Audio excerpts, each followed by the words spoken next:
Hey everyone, welcome back to the channel. Based on the title, you know what today is going to be about. So we purchased the Will-I loader from Berly Pro, and today we're going to go through the assembly of how you put this together, what's in the box, and what you can expect when you receive this apparatus, if that's what you want to call it, to help us load our kayak on top of our roof rack. All right guys, let's get at it.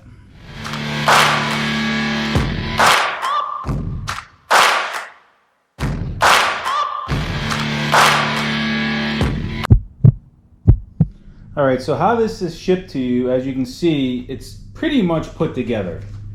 You know, there's not a lot that comes in the box, very few pieces are put together, which is a good thing. And as you see, they even give you the wrenches from Berley Pro to actually assemble this unit.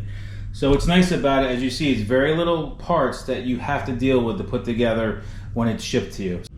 So what you're gonna wanna do is take your Hitch aluminum extrusion piece, and you can see there is a solid piece in the middle, right at the last hole on your bar. You want to leave that in there. That is your crush bar or crush piece that you want to leave in there, so you don't when you tighten this down, that you don't actually crush the aluminum.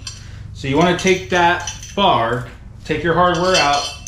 You want to make sure that you leave that aluminum piece. You got to make sure it's lined up with the outside hole. I'll show you what it looks like. You can see it's just a cut piece of aluminum that just prevents this from being crushed when you tighten this down. And you're going to want to put it lined up, sitting like this basically, but we're going to lay it flat to do this. You're going to slide that through. You want to leave that crush piece in there at the last farther hole. Get it lined up and take your hardware and put it through. So as you can see, that crush piece is all the way to the front there. So you got your bolt, washer, slide it through the other hole, and then you got two washers, and you got your nylon nuts to prevent it from loosening up. Put your washers on. Actually, we're going to slide it around so all the nut heads are facing the same way, just for the aesthetics of it, but it probably doesn't make a difference which way you put the hardware. So then you got your nylon nuts, you got all your hex heads facing on this side of the bolts. So what you're going to want to do is you're going to tighten those up. So now we got all the hardware from the hitch extrusion piece into the lower assembly. We got those two nuts here tightened up, and we also just double checked all the other hardware as we went through it, just to tighten up a little bit. It wasn't loose, just me just double checking everything. The next step we want to do, and it'll be a lot easier, is we're actually going to put this into the hitch of the truck to be able to work these other parts onto this and have something stable to hold this in place. All right, so we're out here at our hitch. We're going to slide this in and put our pin in to hold it in place while we work on this.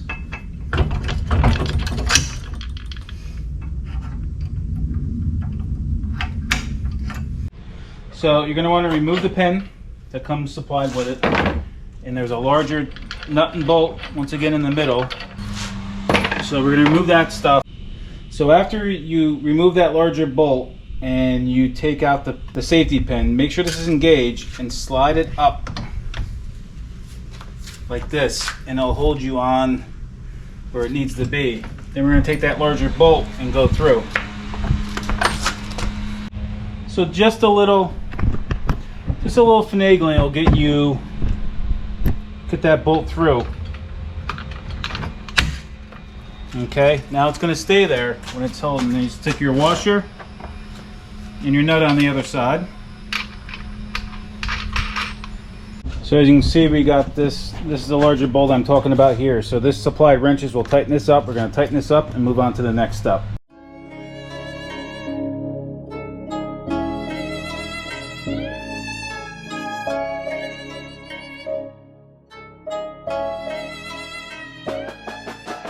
So as you can see, I did tighten up 3 bolts because I loosened the other 2 just to give me a little bit more wiggle room to get that top assembly into that spot where it has to go. So I kind of loosened the other nuts that came with it and hardware just to give me a little bit more wiggle room. Tighten them all back up. We're on to the next step. We're going to try to hurry up because the rain's coming. So your next step is you want to take the fatter part of the piston and put up top here. Slide it in. You can see it just clips in. Same thing, you come down to the bottom, and do the same thing. This is where it's gonna get a little tough because you're gonna need to get this piston engaged down below. So what I would do is just pull up on that arm a little bit